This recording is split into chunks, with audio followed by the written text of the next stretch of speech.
is happening, Magnus? Let's see what this government shutdown is all about. Let's see what's happening here.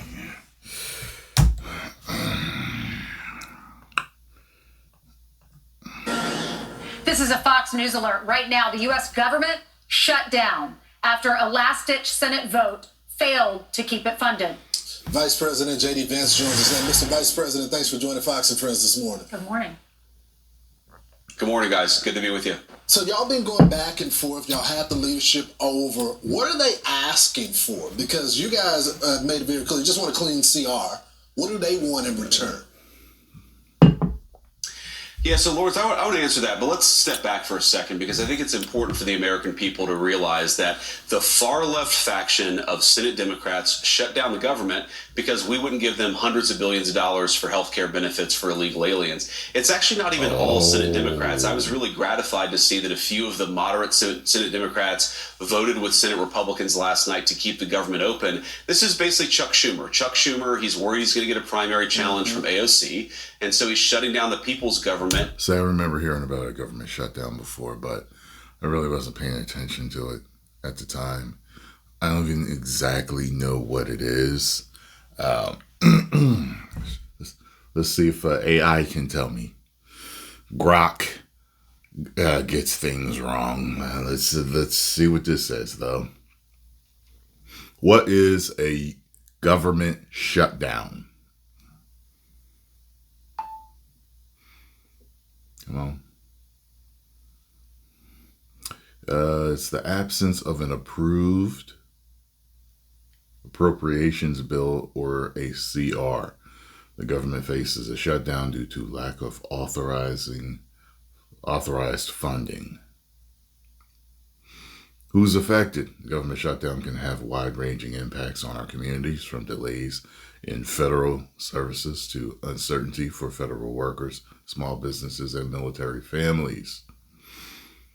Where's the last government shutdown? The most significant shutdown included 35-day shutdown in 2018, 2019. See, I told you I remember hearing about it, but I wasn't paying attention to it during the first Donald Trump administration, caused by a dispute over expanding barriers on the U.S.-Mexico border. And this is about immigrants again. 21-day shutdown of 95 to 96 during the Bill Clinton administration, okay, over opposition to major spending cuts. Interesting.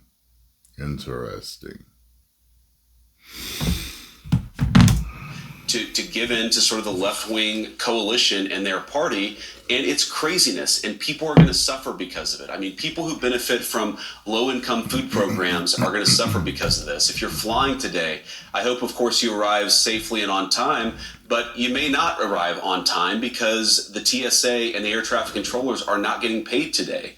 Our military is not getting paid today, starting today, and obviously the longer this drags on, the worse that it is for the American people. So we are where we are. And to your point, what is Senate Democrats? I see why it can cause problems. Initially, they said that they wanted to shut down the government because Donald Trump was a dictator. Okay, that's absurd. Then they said they wanted to shut down the government because they wanted hundreds of billions of dollars for health care benefits for illegal aliens. That, of course, is also absurd. And now they're saying they just want to work on ensuring that Americans have low-cost health care. Well, I agree with them. Of course, we all want to ensure that Americans have low-cost health care, so let's work together on that. You don't shut the government down. You don't take the government as a hostage because you want to engage in a negotiation about health care costs. Let's do that negotiation, but let's do it in the context of actually opening the government and ensuring those essential services are actually provided to the American people. Speaker Johnson has a video running continuously outside of his office, and he also... Sounds like it's just a way to hold somebody up and so you can get what you want. That's what it sounds like to me. Like, how do they decide to put it back in effect? I don't even know how they let something like this happen. You know, there's so many different government policies and rules and just different laws and everything. It's one of the reasons why I never really truly got into politics. I hear certain dudes who were I'm like, I don't know. I know it took you years to get all this, but good Lord, some of the stuff. We have some of the weirdest ways to do certain things, and posted it on social media, because the Democrats, when you go in the Wayback Machine, they were always the one that thought that these shutdowns were reckless. Listen to this, Mr. Vice President. It is not normal to shut down the government when we don't get what we want. If the government shuts down, it will be average Americans who suffer most. A government shutdown means seniors who rely on Social Security could be thrown into chaos. Families will be hurt. Farmers will be hurt. It's the service members who will work without a paycheck. It's the firefighters who will be furloughed. This shutdown, you know who's going to feel the pain? You know who it hurts? You. Everyday people. And the most vulnerable. Me and her got the same haircut. Veterans, working families, hungry kids, y'all. Well, then why didn't they vote to continue the funding? That's such a good point, and I see that Mike Johnson has apparently learned from the trolling master, President Donald Trump, by putting that video outside of his office, just throwing the Democrats' words right back at him. But it's actually such an important point. You don't shut the government down because you have a policy disagreement. These are two separate questions. There are essential services that have already been appropriated, where we've already agreed, we want our military to have a certain amount of payment. We want air traffic control to have a certain amount. We want to ensure that a certain number of people are able to access food benefits. You don't shut down the government because you have a policy disagreement about a totally separate issue. And that's what the Democrats have done. And it really is astonishing to go back 20 years. I mean, I pretty much the entire time, guys, that I've paid attention to American politics, I have seen Democrats stand before the American people and say, you don't shut down the government because you're not getting what you want. And here they are last night, the far left faction of Senate Democrats, they shut down the government. Why? Because they're not getting what they want. And what makes it extra preposterous, guys, if you actually listen to what they say that they want to ensure that it's a premium support program under Obamacare that they want to keep going. Well, that premium support program doesn't even expire until next year. So why are you shutting down the government on October the 1st because of a program that doesn't even expire for another few months? Let's talk about it. Let's negotiate. Let's do what you do in Washington, D.C. Don't shut down the government because you don't get what you want. That's exactly what Senate Democrats have done in this case. So let's just put up a full screen. You mentioned some of it, the potential effects of the government shutdown. Mass furloughs, federal employees and active duty military members don't get paychecks. We have travel delays. You mentioned TSA, Social Security and SNAP and WII and WIC applications, delays in Medicare and Medicaid payments, some VA services and career counseling. So these are some of the things that will happen. Smithsonian could be closed, National Zoo. I hope someone feeds the animals, but we're not going to be able to see the animals. Can we talk about another thing that could be happening? Could Democrats begin to crack? Now, Rand Paul's on his own planet for some reason, doesn't want to vote for anything, but Fetterman, Cortez Masto, as well as Angus King, all voted with the Republicans in the Senate where he used to work. Are you hearing there could be other Democrats who don't want to go through this before the weekend and vote with you?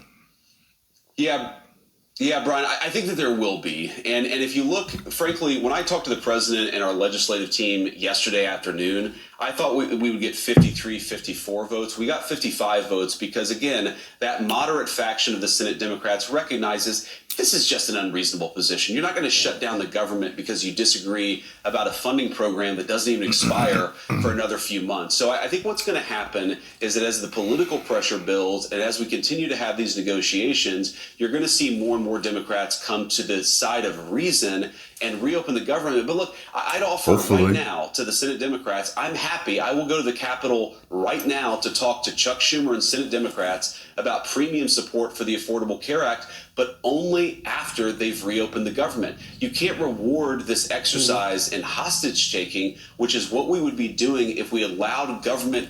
It just made me think of, for some reason, what are the hours of the vice president and the president? Are you on call all day long? I mean, I know they get up early. You got press conferences and meetings and appearances and sign this document and talk about this and this meeting that. Like how long are they scheduled to work? I wonder if it's like, or are they kind of like their own salary? So, you pull as many hours as you're supposed to that day, period. That's it, I assume it's like that.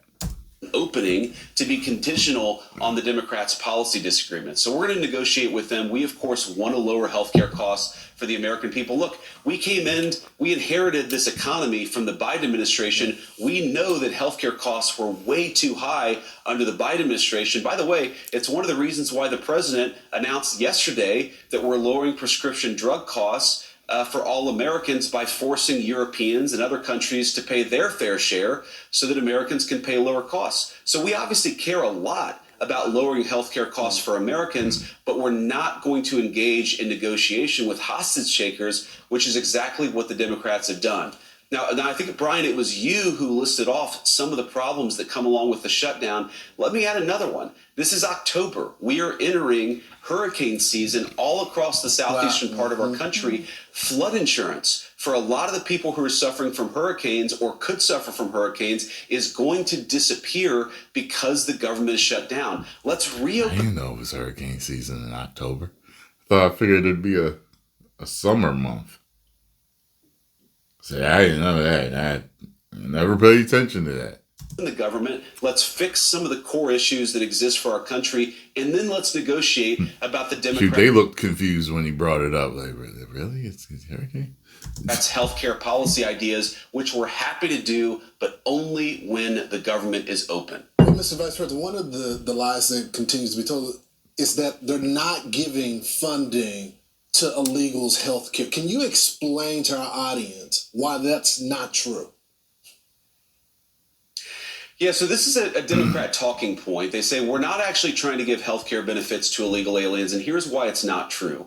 There are two Biden-era programs that explicitly gave the taxpayer health care money to illegal aliens that we turned off when President Trump took over in January. Program number one is there's a lot of emergency health care at hospitals that are provided to illegal aliens. That was funded by the federal government. We turned off that funding because, of course, we want American citizens to benefit from those hospital services, not to be taxed and then to have those hospital services go to illegal aliens. Okay. The second of which is the Biden administration gave mass parole to millions upon millions of illegal aliens, and then they simultaneously made those parolees eligible for health care benefits funded by taxpayers. In the One Big Beautiful Bill, President Trump and congressional Republicans turned off that money to health care funding for illegal aliens. The Democrats want to turn it back on.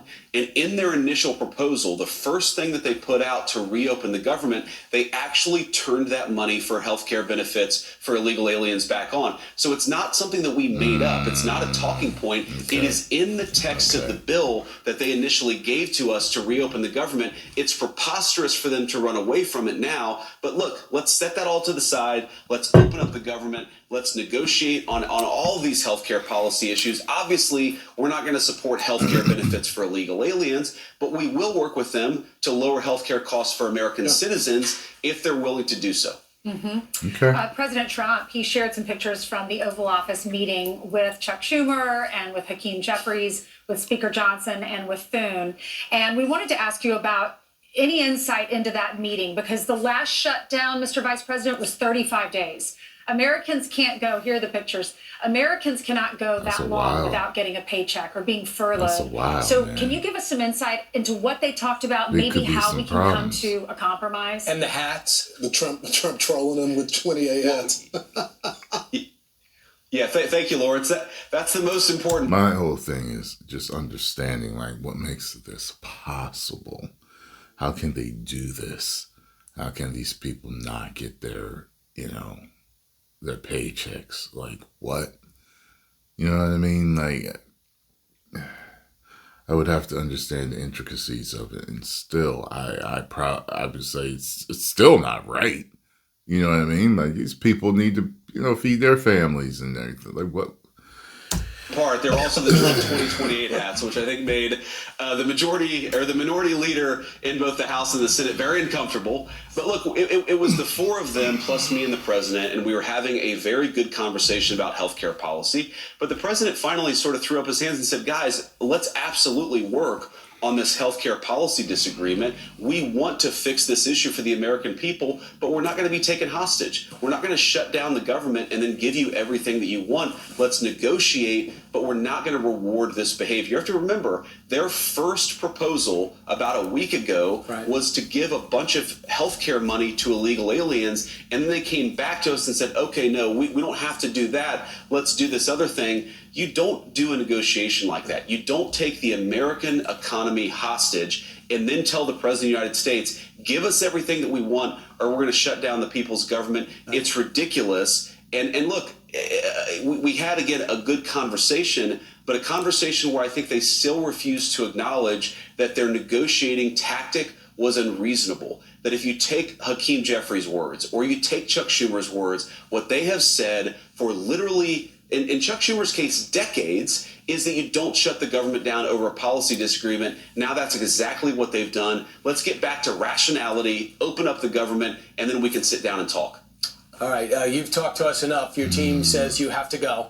And who caused the last government shutdown? That's what I want to know. And the entire time my screen was not recording. Perfect.